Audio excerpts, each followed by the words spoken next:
15 Ağustos 2018 günlerden çarşamba.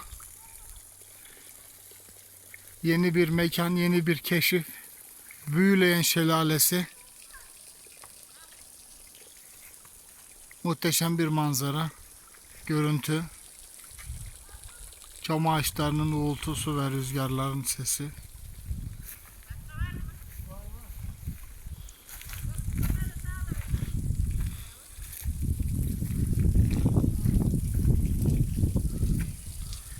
Şu an su azaldığı için çok az bir görüntü var. Su sesi.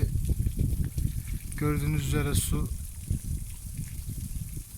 10 metre yukarıdan aşağı, 15 metreden aşağı dökülüyor. Yine de değer.